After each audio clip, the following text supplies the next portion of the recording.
yung 1 cup of rice mo, wag mong yung nakasanayan mo dati na yung isang kutsara mo ganyan, diba?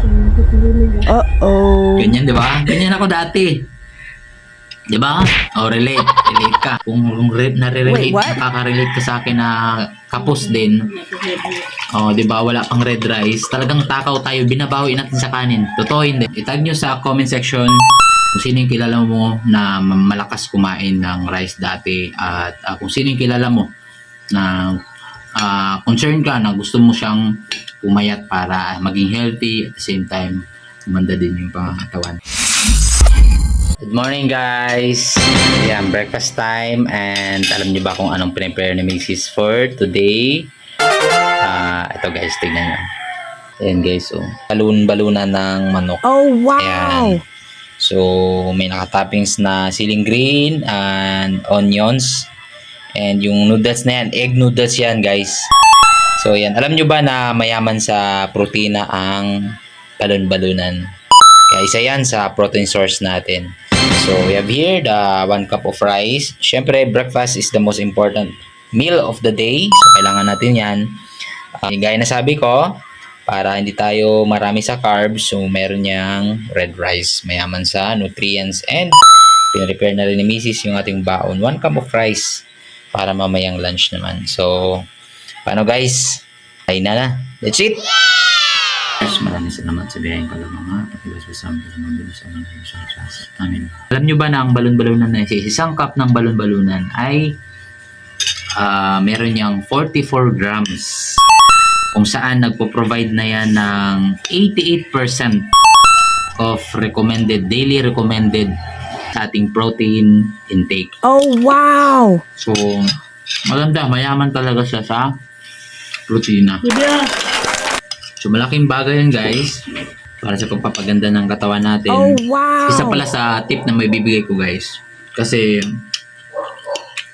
ilan sa mga nakakausap ko, nagtatanong sa akin, hindi daw nila kaya yung 1 cup of rice. Siyempre dahil kagaya ng mga katrabaho ko, kailangan talaga ng carbs para sa buong araw na trabaho.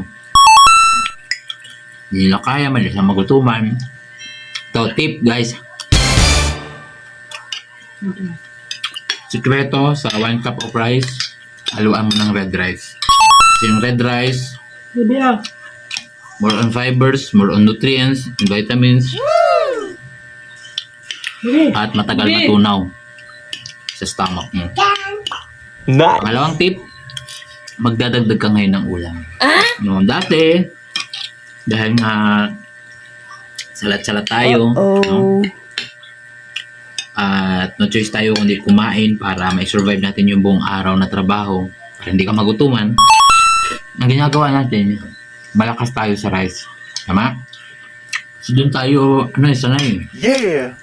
Doon tayo sanay. Pero ang nangyayari, napabayaan na yung katawan natin. Lumulobo na. At ang worst, di ba, is prone na tayo sa pagkakasakit. So ngayon, babalik na rin natin. Kaya ka nanonood hanggang ngayon kasi nagpapaganda ka na rin ng katawan at posible na may interest ka na rin. Dahil nakikita mo yung video ko, paano tayo nagpapaganda at nagkaka-interest ka na rin, magpaganda rin ng katawan. Ngayon, babalik na rin natin yung proseso yung ginagawa mo dati. Since na nag-less ka ng rice, magdagdag ka ng ulam. Para sa ganun, yun yung pupuno sa kakulangan ng rice na nakasanayan mo. Nice! Alright? So yun din, powerful tip na yun para may survive mo yung buong araw bago sa next meal mo. Alright? Sa akin, ito yung prefer namin na diet. No? Rice namin, morning tsaka tanghali lang, and sa gabi, walang rice at all. Oatmeal lang, oatmeal. Pangatlong tip ko pala, para hindi ka mabitin sa 1 cup of rice. Kung nag-uumpisa ka pa lang at hindi ka mabigla. Kasi alam niyo ba dati, yung 1 cup of rice mo, wag mong nakasanayan mo dati na yung isang kutsara mo ganyan. Diba? Ganyan, di ba? Ganyan ako dati. Di ba? O, relate ka. Ganito ako dati. Sobrang laki ng pinggan ko dati, ganitong pinggan. O sabihin natin ganito lang pinggan pero puno ng rice. O, di ba? Tungto ka ngayon. Totoo yan. Relate na. Huwag mong 1 cup of rice ka na nga lang tapos ganyan ka pa makasubo. Di ba? Hindi mo siya may enjoy. Hindi mo parang mabibitin ka talaga kasi naubos mo kaagad eh. Di ba? Mag-ano ka ngayon, mag-adjust ka rin ng proseso ng paraan mo ng pagkain. So parang yayamanin style ka na, parang pakonti-konti na lang ng ganyan. Di ba? Nice. Oh, di ba? Hindi maganda 'yun. Parang wow. Rich kid. Oh, rich kid. Parang ganyan, no? Konti-konti tas subo mo ganyan. Di ba? Parang ganyan.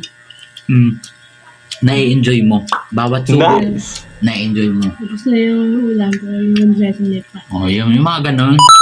Sabi ni Mrs., no? Naubos na yung ulam, pero yung rice hindi pa. So, parang in a way, na natutwist yung mindset mo na yung dahil baguhan ka pa lang, natutwist mo, kaya pala. Oh, wow. Kaya pala na Enjoy mo na yung kain. enjoy mo yung kain mo kahit konti lang yung Oh, kanin. wow. Kasi dati, naku, kung nakapag-video lang ako dati sa mga ginagawa ko, 2 plato talaga nauubos ko. Kaya lumobo talaga. Malakas ako sa rice kasi nga, dati, kapos talaga tayo. Kung nare-relate, Wait, what? kaka-relate ka sa akin na kapos din. Oh, di ba? Wala pang red rice. Talagang takaw tayo. Binabawi natin sa kanin. Totoo hindi. Comment mo sa comment section. Totoo hindi. Bumabawi tayo sa kanin para lang mabusog. Di ba? Para lang mabusog. Kasi bakit? Yung ulam natin, sardinas lang kadami. Di ba? Yun yung totoo eh. Kaya bumabawi tayo sa rice. Ngayon, iti-twist natin. Di ba?